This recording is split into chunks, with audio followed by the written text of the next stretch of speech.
ताई तुमच्या मागे आहे थोडा. हा ठीक आहे राईट. ताई तुमच्यासारखं बलाढ्य नाव असल्यामुळं विरोधी पक्षाला उमेदवार घोषणा करायला वेळ लागतोय, कसं बघ त्याच्याकडे? मी असं अजिबात समजत नाही माझं नाव बलाढ्य आहे म्हणून वेळ लागतो. मी एवढं नक्की समजते की माझं काम मोठं आहे, माझ्या मुंडे साहेबांचा वारसा आहे, मुंडे साहेबांनी आयुष्यभर केलेलं सेवा आहे आणि मी केलेलं काम आहे, त्याच्यामुळे ते काम बोलतंय. आता खरं तर एखाद्या उमेदवाराला जेव्हा जायचं असतं ना कुठे, तर त्याला सांगावं लागतं अरे मी हे करीन मी ते करीन, पण मी जिथे चालले तिथे लोक सांगतात तुम्ही हे केलंय तुम्ही हे केलंय. म्हणजे अक्षरशः एखाद्या ठिकाणी गेले की लोक सांगतात हा रस्ताही तुम्ही दिलाय, हायवे तुम्ही दिलाय, ग्रामपंचायत कार्यालय तुम्ही दिले. तर ते जे आहे विकास जे 5 वर्षात मंत्री म्हणून मी केला, तो विकास आणि विश्वास हेच लोकांचा विश्वास माझ्यावर की पंकजाताई ह्या न्यायप्रिय आहेत, त्या जातीवाद करत नाहीत, त्या चुकीच्या खोट्या गोष्टींची बाजू घेणार नाहीत, त्या अंतिम माणसाच्या साठी काम करतील, हा विश्वास मला विजयी करेल असं मला वाटतं. तर गेल्या 3 दिवसापासून तुम्ही बीड जिल्ह्याच्या दौऱ्यावर आहेत. आज तुमचे मामा प्रमोदजी महाजन यांचं हे गाव आहे आजोळ. आजोळातून कसा प्रतिसाद मिळतोय काय सांगा?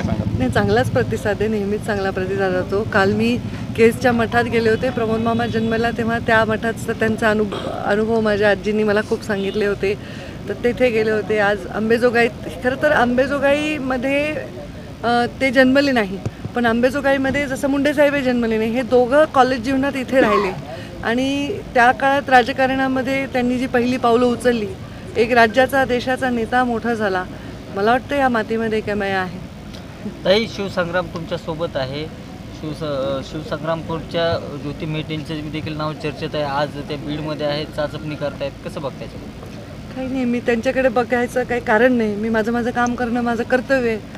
बाकी लोक काय करतायत हा त्यांचा चॉईसचा प्रश्न आहे, त्याच्याविषयी माझ्या मनामध्ये काही असं राग लोभ किंवा वाईट वाटायचं कारण नाही. लोकशाहीत अधिकार आहे प्रत्येकाला चाचपण्याचा, पण त्या आत्ता तरी महायुतीत असल्यामुळे मला नाही वाटलं की त्या युती सोडून जातील. पण त्यांनी तसा निर्णय जरी घ्यायचा ठरवला तरी तो त्यांचा लोकशाहीतला अधिकार आहे. राष्ट्रवादीकडून वेगवेगळे उमेदवार तयारी करतायत, ज्या त्या तालुक्यामध्ये अंबाजोगाईत वेगळे उमेदवार तयारी करतायत, केजमध्ये वेगळे उमेदवार तयारी करतायत, बीडमध्ये देखील वेगवेगळे उमेदवार तयारी करतात. अजून त्यांच्यात संभ्रम आहे किंवा काय? कसली तयारी करतात? निवडणुकीची प्रचाराची गाठी कोण करतोय? अंबेजोगाईत डॉक्टर नरेंद्र काळे आहेत, केजमध्ये बजरंग सोनवणे आहेत, बीड इच्छुक आहेत. आता इच्छुक असतात लोकशाहीत. निवडणुकीत लोकसभा आहे, इथे अनेक वर्ष पवार साहेबांचं आणि मुंडे साहेबांचं असं निवडणूक रंगलेली आहे, विशिष्ट मतदान ठरलेलं आहे.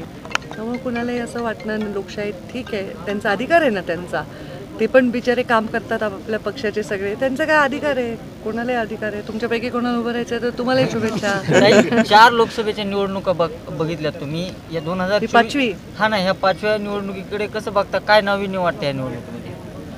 मला या निवडणुकीत लहान झाल्यासारखं वाटतंय, कारण 4 निवडणुकीमध्ये मी उमेदवार नव्हते. मला मुंडे साहेबांसाठी मतं मागायचे होते, प्रीतमताईंसाठी होते, आता मला स्वतःसाठी मागायचं. तर मी नवीन वाटायला, मला पहिल्यांदा चालले ना, तर असं नवीन कॉलेजमध्ये गेल्यासारखं वाटायला मला.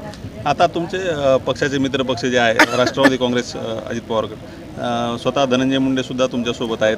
सध्या तरी त्यांनी तुमच्यासोबत त्यांची गाडी आहे, पण ते कधी सहभागी होणार आहेत प्रचार दौऱ्यात? नाही, आम्ही एकत्र प्रचार करून कसं होईल हे कव्हर? एवढा मोठा जिल्हा आहे, तर प्रत्येकजण वेगवेगळं. प्रीतमताई मी पण कधीच एकत्र जात नाही कोणत्याही कार्यक्रमाला. आम्ही असं ठरवले की सप्ताहाला ताई गेल्या तर मी नाही जाणार, लग्नाला मी गेले तर ताई नाही जाणार, फार घरगुती संबंध असले तर आम्ही दोघी जातो.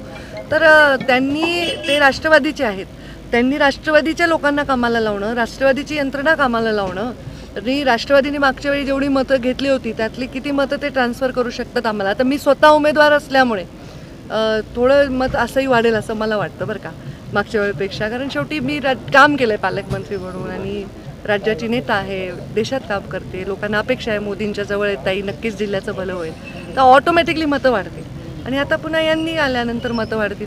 त्यांनी त्यांचं काम केलं, मी माझं काम केलं, तरच यशाकडे जाऊ. 3 जण एकत्र फिरायला नंतर जेवणावळी वगैरेला एकत्र जावं, निवडणुकीला वेगवेगळं जावं. आणि सगळ्यांना मानणारा वर्ग वेगळा आहे, सगळ्यांना मानणारे वेगवेगळे कार्यकर्ते आहेत. तर ते काय होतं, मग सगळे एकत्र आले तर एनर्जी एकाच ठिकाणी जाते. वेगवेगळं काम केलं तर जास्त रिझल्ट येईल असं मला वाटतं.